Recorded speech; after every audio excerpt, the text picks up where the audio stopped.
These Am I the A-hole stories split everyone. Some are awkward, some are emotional, and none of them are as simple as they seem. Let's get right into it. Story 1. Am I the a-hole for refusing to leave my job so I could take care of my disabled brother? I am 22, female, fresh out of college with a marketing degree. My younger brother Alex, 19, has Down syndrome. He is verbal, funny, obsessed with superheroes and puzzles, but he needs support with daily routines, social interactions, medication for his heart condition, hyperheart, and of course, supervision to avoid impulsive behaviors. He attends a day program for young adults with disabilities and lives at home. My parents, mom 48 female, dad 50 male, both work. My mom works part-time retail, and my dad works in logistics. From middle school and onward, I was Alex's main helper. After-school pickups, homework, medications, meltdowns, bedtime stories sometimes.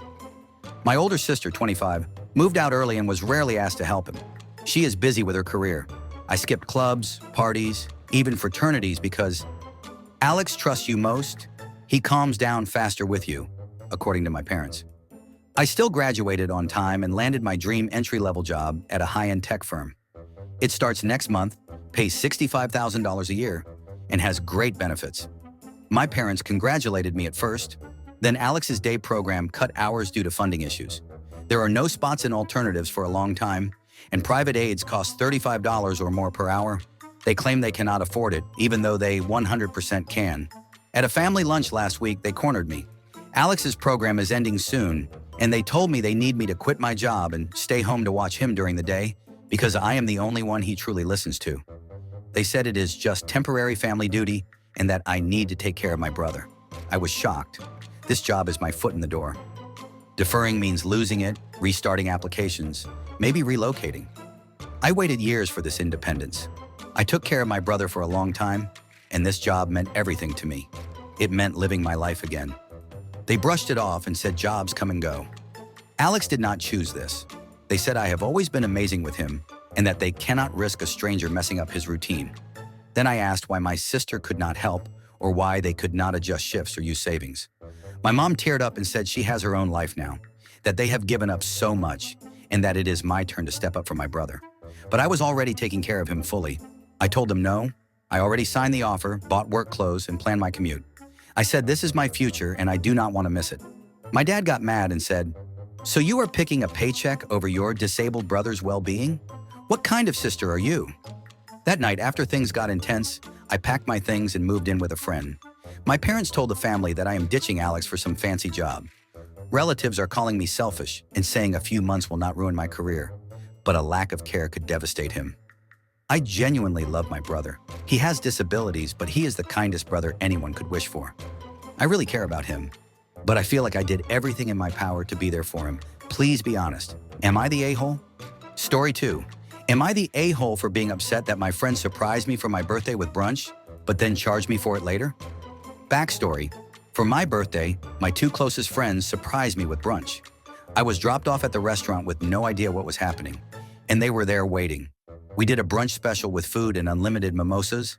They got me flowers, a small cake, and a gift, and later we got ice cream.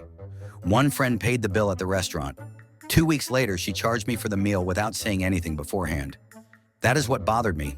To me, if something is a surprise, it is generally assumed that you are not paying unless it is communicated up front. It was not about the money, and I do not mind paying. It just felt weird to plan a surprise and then silently charge me after. I brought it up and said I was okay paying my share, but that it threw me off that she never mentioned it. She got defensive and said she forgot to pay for me, that I should not have expected it to be covered, and that I was being entitled and ungrateful since she already did a lot, like the gift, flowers, and traveling to see me. She also said paying for a surprise is subjective. I genuinely was grateful and never tried to ask for more. I just think if you plan a surprise, you either cover it or communicate expectations ahead of time. Charging someone for a surprise that you planned for them feels like giving a gift and then asking them to pay for it.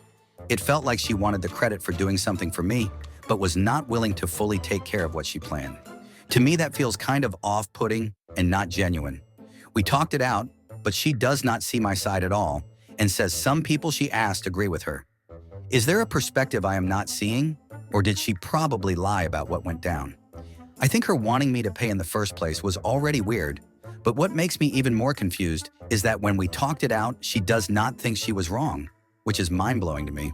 When we talked it out, she also did not see where I was coming from. When I feel like this is a worldwide unwritten rule or understanding when you plan a surprise for someone, regardless of whether it was for a birthday or something else. I just feel like it is hard to believe she does not see what I am saying. I feel like she knew it was wrong, but just did not want to spend the money. And because I brought it up, she has to talk her way out of it. Is there a perspective I am missing, or am I valid for being upset about this? Story 3.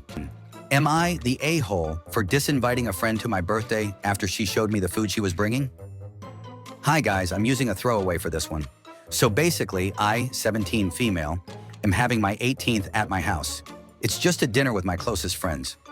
I told everyone they may bring food if they like, but I'm going to be doing a little cooking, like some BBQ food, and then ordering pizza. My guy friend Ryan asked if he can bring a mutual friend we have, Emily, since they're dating now. I told him yeah, sure, because he was going to leave early anyway. She offered to make food and I told her that would be really nice. But she didn't have to. She insisted. I made a group chat of people coming and invited Emily to it.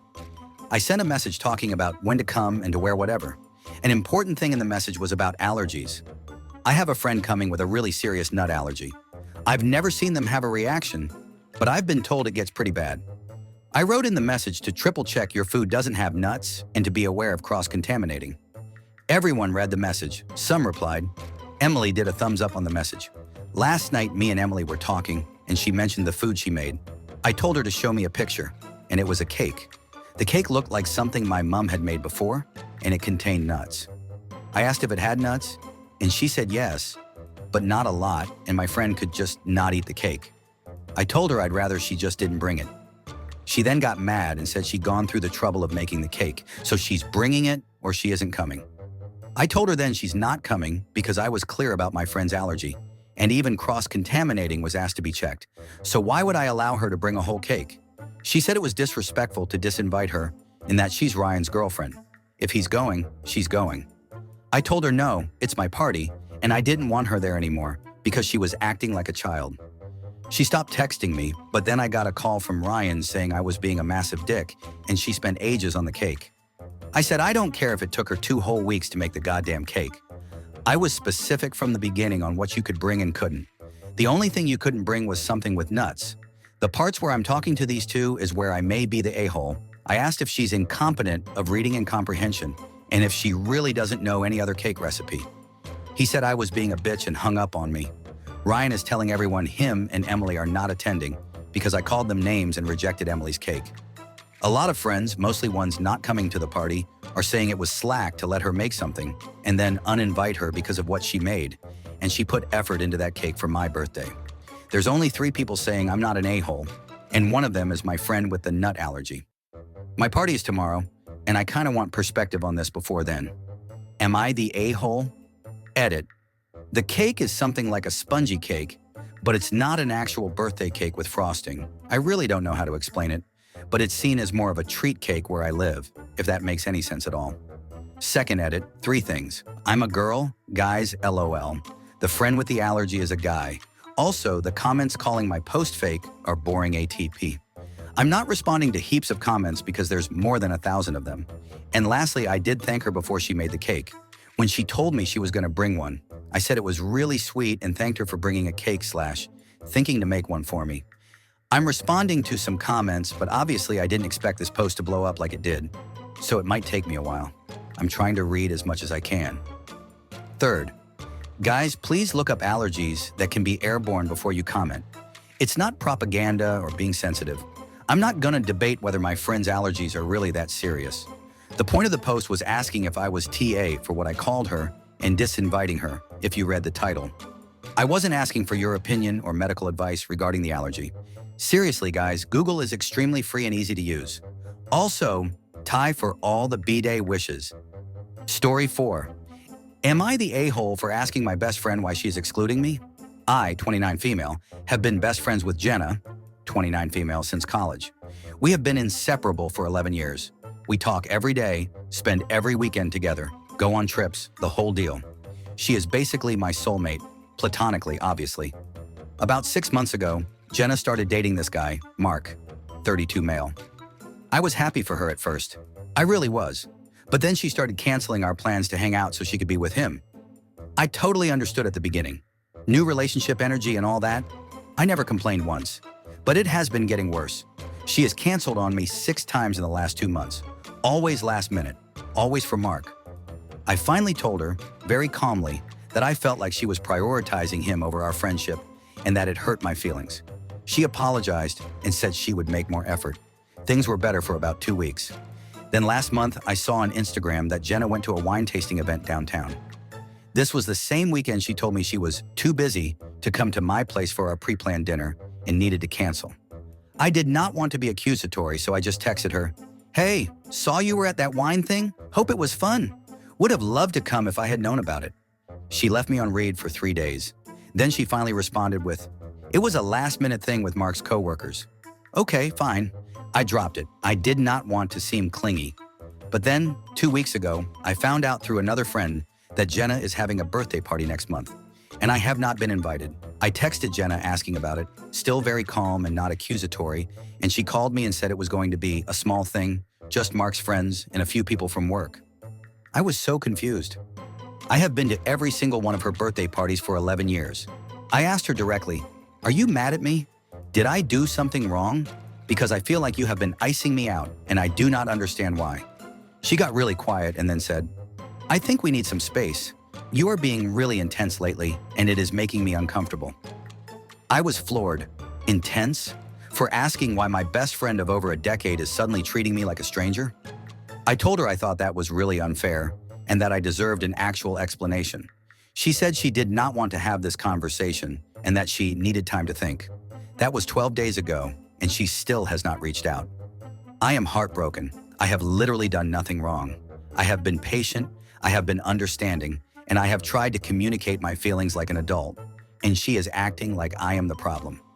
My mom says I should just give Jenna space, but I feel like if I do that, our friendship is just over. I sent her one more text yesterday saying, "I love you and I am here when you are ready to talk. I just want to understand what happened." She blocked me. I am completely devastated. Am I the a-hole for trying to save our friendship? Story 5. Am I the a-hole for telling my husband he has made me reconsider leaving him alone with the kids in the future? Hi, I wanted to get an opinion on whether I was in the wrong here. It was my niece's wedding this weekend. She is my oldest niece, the first among her cousins to get married, and I am very close to her. There were also some other events happening last weekend, so I took the last week off from work and flew out the weekend before. My husband and the kids, a 12-year-old daughter and a 10-year-old son, were supposed to fly in on Friday for the main event. Before I left, I prepared enough food for them to last the entire time. The food they were planning to eat first I put in the fridge, and the other dishes I put in the freezer. All they had to do was let it thaw, put it in a pan or a pot, add some water and heat it. I had even marinated some chicken separately for them to cook in the oven. For the kids' school lunches, I told my husband what needed to be made and that it would take about 20 minutes in the morning, so he should factor that in. He said he understood. Now this part is my fault too. For the first 2 days, I made sure to ask during my conversations with them if the food situation was fine, but I did not bring it up later. There were also a lot of events going on, which distracted me. When they flew in, I asked if everything had gone well and if the food had run out. He said no, there was more than enough, which made me feel better. But when we got home yesterday, there was way more food left than I expected.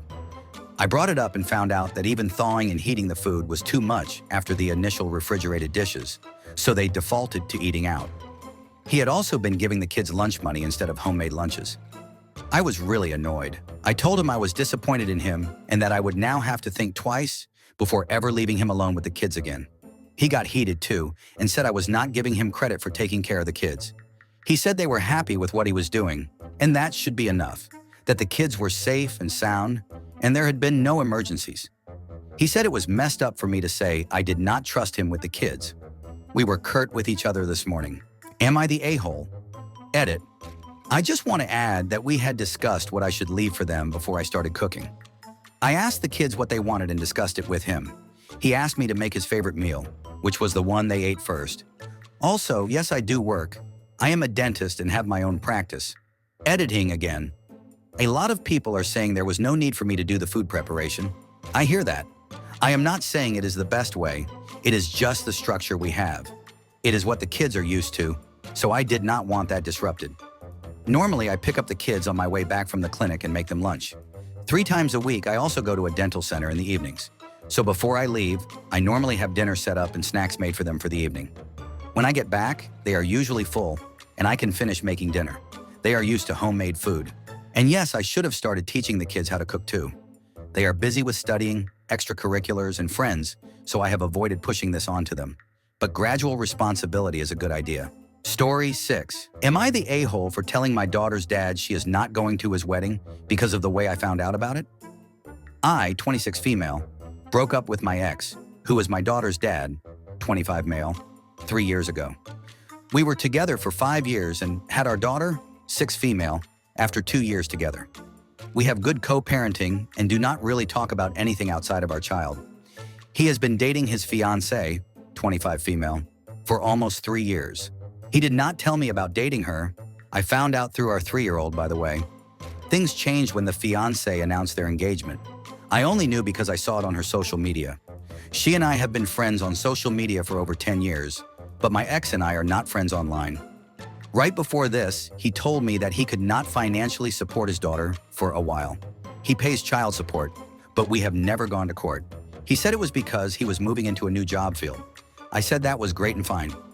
Days later, I opened my social media app and saw an expensive-looking ring. I was annoyed, but things were civil, so I said nothing. Fast forward a month later, his mom texted me to say she would take our daughter on his days, but not all of his days. He texted me afterward to say that he was busy. It was less than 24 hours before he was supposed to have her, so I figured something must have come up. I made arrangements to be home instead. It was only a few days later that I started seeing vacation photos on his fiancé's Facebook. Next came word vomit. When it was his next time to have our daughter, I let him have it. I told him he could have let me know in advance that he was going out of town and that he had to have known for weeks ahead of time. I told him it was disrespectful that he used his mom to communicate instead of coming to me directly. I said this was a pattern. He also did not tell me about his plan to marry, and that involves our daughter. His response? His fiancée was not getting any legal rights to our daughter, so why did it matter? I asked him, is it important for our daughter to gain a stepmom? Is it important that you tell me about important things going on in our daughter's life? The conversation went nowhere, and then his fiancée blocked me, which spoke volumes to me. It felt like, not only do we think you should have found out like this, you should not have found out at all. In the end, I told him our daughter would not attend his wedding. As far as she knows, the reason she's not going to the wedding is because we have a trip planned for that day. They do not even have a set wedding date anymore because they are now expecting a new child. I have raised our daughter almost solely, even when he and I were together. I have been there for all of her important events. I fear he will go behind my back, and I will miss seeing her at her first wedding and potentially being a flower girl for the first time. I would not be able to help her get dressed, do her hair, or see her walk down the aisle, all of which mean a great deal to me. Please tell me, am I the a-hole? My friends tell me I'm not. Everyone else says I am being selfish and punishing them for no real reason. His family says I have caused them to postpone the wedding. I feel bad, but I am still firm in my decision. If you enjoyed these stories, consider subscribing. It helps the channel grow and makes sure YouTube shows us to people who actually want to hear it. More stories like this are on the way. I'll see you in the next one.